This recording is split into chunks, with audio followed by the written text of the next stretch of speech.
Movie के start में हमें ये पता चलता है कि एक फेमस एक्ट्रेस एना फ्रिट्ज की डेड बॉडी पार्टी के दौरान वहाँ से मिली है। तो इसका मतलब ये था कि एना फ्रिट्ज की अचानक से किसी वजह से मौत हो गई है और अब उसकी डेड बॉडी मॉर्ग में भी आ चुकी है।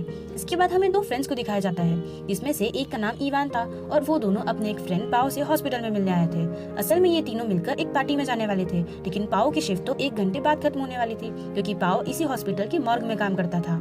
उसके बाद ये तीनों फ्रेंड्स बाहर आ जाते हैं और ये तीनों खूब ड्रिंक करते हैं। वो तीनों अब एना फ्रिट्ज के बारे में बात कर रहे होते हैं। तब इवान उससे बोलता है कि क्या हम उसकी बॉडी को देख सकते हैं। अब क्योंकि ये बहुत रिस्की था, इसीलिए पाओ इनकार कर देता है, क्योंकि ऐसा करने से उसकी जॉब भी जा सकती थी।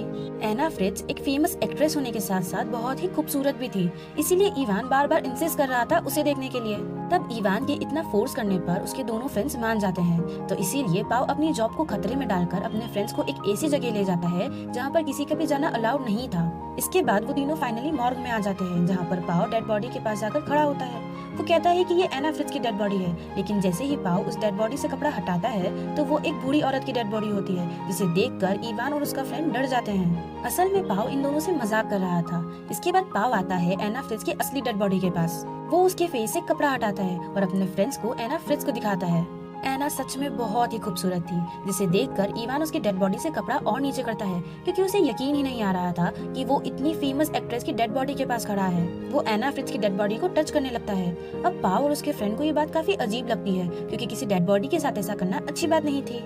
तब इवान जानबूझकर अपने फ्रेंड को भी एना की बॉडी को टच करने के लिए कहता है और तब इवान का फ्रेंड भी ऐसा ही करता है। लेकिन इसके बाद तो इवान सारी लिमिट ही क्रॉस कर देता है। वो कहता है कि मैं एना के क्लोज आना चाहता हूँ। ये सुनकर इवान का फ्रेंड उसे ऐसा करने से मना करता है, लेकिन इवान तो जिद पर ही अड़ गया था। वो ऐसा इसीलिए करना चाहता था क्योंकि उसके नजदीक वो सबसे फेमस एक्ट्रेस थी और वो बहुत ही ज्यादा खूबसूरत थी। फिर चाहे वो जिंदा हो या मरी, इससे उसको क्या फर्क पड़ने वाला है। तब पाओ उन्हें बताता है कि मैंने भी एक बार ऐसा किया था। फिर वो इवान से कहता है कि अब तुम जैसा एना फ्रिट्ज के साथ करोगी, मैं भी वैसा ही करूंगा।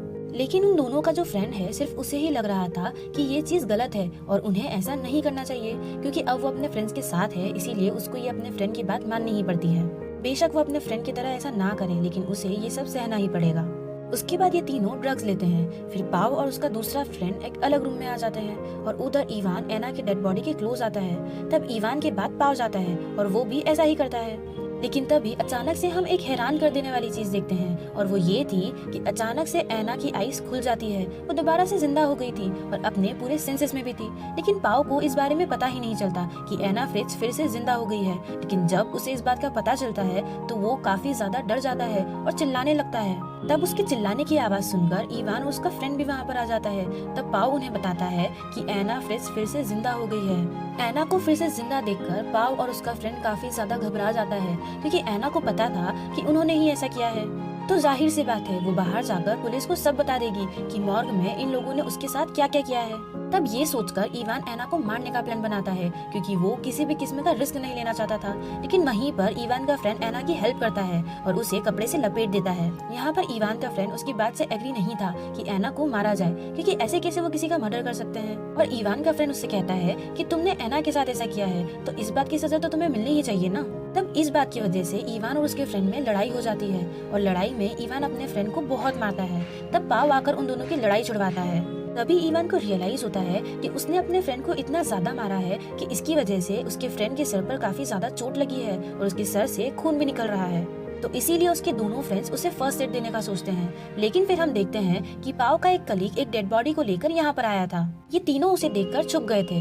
तब पाओ के कलीग ने उस डेड बॉडी को वहाँ पर रखा और वो मुर्दाघर को लॉक कर चला गया था। इट मीन्स कि वो लोग अब यहाँ से बाहर नहीं जा सकते थे। तो जाहिर सी बात है वो अपने फ्रेंड को भी फर्स्ट एड नहीं दे सकते थे। यहाँ पर एना भी खुद को बचाने के लिए कुछ नहीं कर सकती थी, क्योंकि वो काफी घंटों बाद दोबारा से जिंदा हो गई थी। तो इसीलिए उसके लेग्स तो बिल्कुल बेजान हो गए थे और उसके हाथ भी मूव नहीं कर रहे थे। पाओ और इवान एना और उसके दूसरे फ्रेंड को एक रूम में लेकर आते हैं, जिसके बाद पाओ अपने कपड़े चेंज कर लेता है। लेकिन तभी उसका कलीग भी वहाँ पर आ जाता है। तब एना चिल्लाकर उसे बताने की कोशिश करती है कि मैं जिंदा हूँ और मैं खतरे में हूँ, लेकिन इवान ये बोलने से पहले ही उसके मुंह पर हाथ रखकर उसका मुंह बंद कर देता है।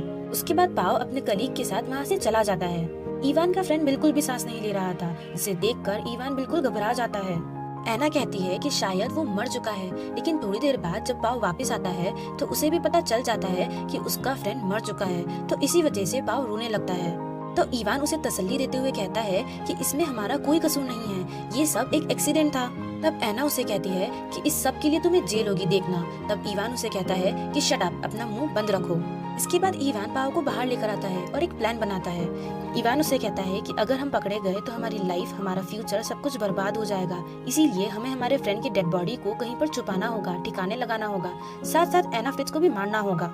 अंदर एना खुद को स्ट्रेचर से नीचे गिराती है। वो उनके फ्रेंड की पॉकेट से मोबाइल निकालती है और हेल्प के लिए किसी को कॉल करने की कोशिश करती है। तभी पाओ और इवान भी वहाँ पर आ जाते हैं और उससे मोबाइल छीन लेते हैं। इवान जब डायल हिस्ट्री को चेक करता है तो उसे पता चलता है कि एना ने किसी को कॉल की है, लेकिन उसकी बात नहीं हो पाई। अब ये दोनों एना को दूसरी जगह ले जाते हैं, पर तभी उनके फ्रेंड के मोबाइल पर किसी की कॉल आती है और ये उसी पर्सन की कॉल थी जिसका नंबर एना ने डायल किया था। असल में एना ने अपने फादर को कॉल की थी और जैसे ही इवान उस कॉल को पिक करता है तो एना चिल्लाती है और अपने फादर से हेल्प मांगती है, लेकिन पाओ उसके मुंह पर हाथ रखकर उसका मुंह बंद कर देता है। इवान कॉल पर बोलता है कि बाय मिस्टेक कॉल हो गई थी, रॉन्ग नंबर है, ये कहकर वो कॉल कट कर देता है। इवान एना को अब मॉर्ग में लेकर आता है और उसे जोर से स्लैप करता है, जिस पर एना उसे कहती है कि तुम्हें इस बात की सजा जरूर मिलेगी। तब इवान एना को चिल्लाकर कहता है कि मत बोलो, अभी थोड़ी देर पहले ही तुम एक डेड बॉडी थी और अब मैं दोबारा तुम्हें एक डेड बॉडी बनाने वाला हूँ। इसके बाद इवान कंटेनर लेने के लिए बाहर चला जाता है ताकि वो अपने फ्रेंड की डेड बॉडी को उसमें डालकर कहीं पर ले जा सके। इसके बाद पाओ भी एना के हाथ पैर बांधने लगता है। तब एना उसे कहती है कि तुम्हें इवान का साथ देने की कोई जरूरत नहीं, क्योंकि तुम्हारा कोई कसूर नहीं है, क्योंकि तुमने कुछ भी नहीं किया, सब कुछ उसी ने किया है और वो झूठा इंसान है और उसी ने तुम्हारे फ्रेंड को भी मारा है। जिस पर पाओ उसे कहता है कि हाँ ठीक है, लेकिन वो तो एक एक्सीडेंट था। जिस पर एना उससे कहती है कि नहीं, ऐसा नहीं है, तुम जब अपने कलीग के साथ बाहर गए थे तो इवान ने अपने फ्रेंड का गला घोटकर उसे मार दिया। तब पाओ उसके बारे में सोचने लगता है, लेकिन फिर वो एना के मुंह पर टेप लगाकर उसका मुंह बंद कर देता है। फिर एना मौके का फायदा उठाकर क्रॉलिंग करते हुए मॉर्ग से बाहर आ जाती है और यहाँ से बचकर वो बाहर निकल जाती है। इवान भी कंटेनर लेकर वापस आ रहा होता है, लेकिन पाओ वहाँ पर खून साफ करने में बिजी था। तभी इवान वहाँ पर आकर उसे बताता है कि एना वहाँ से भाग चुकी है। तब ये दोनों एना को ढूंढने लगते हैं। एना जो कि क्रॉलिंग करते हुए लिफ्ट तक आ गई थी और अब वो वहाँ से बाहर निकलने ही वाली होती है, लेकिन तभी इवान वहाँ पर आकर लिफ्ट का दरवाजा बंद होने से पहले ही रोक देता है और वो एना को दोबारा से मॉर्ग में लेकर आ जाता है। इसके बाद पाओ इवान से कहता है कि मैं जानता हूँ कि हमारे फ्रेंड को तुमने ही मारा है। जिस पर इवान उसे कहता है कि हाँ, उसे मैंने ही मारा था, लेकिन वो सिर्फ एक एक्सीडेंट था, मैंने जानबूझकर उसे नहीं मारा। जिस पर पाओ उसे कहता है कि नहीं, तुम झूठ बोल रहे हो, तुमने ही उसका गला घोटकर उसे मारा है। तब ये सुनकर इवान बहुत ज्यादा नर्वस हो जाता है, जैसे कि उसने सच में अपने फ्रेंड का गला घोटकर उसे मारा हो। इवान फिर भी उसे इनकार करते हुए कहता है कि नहीं, ये झूठ है और तुम्हें एना की बातों में नहीं आना चाहिए। इसके बाद पाओ और इवान ये डिसाइड करते हैं कि एना को किस तरह मारा जाए जिससे कोई भी सबूत ना रहे।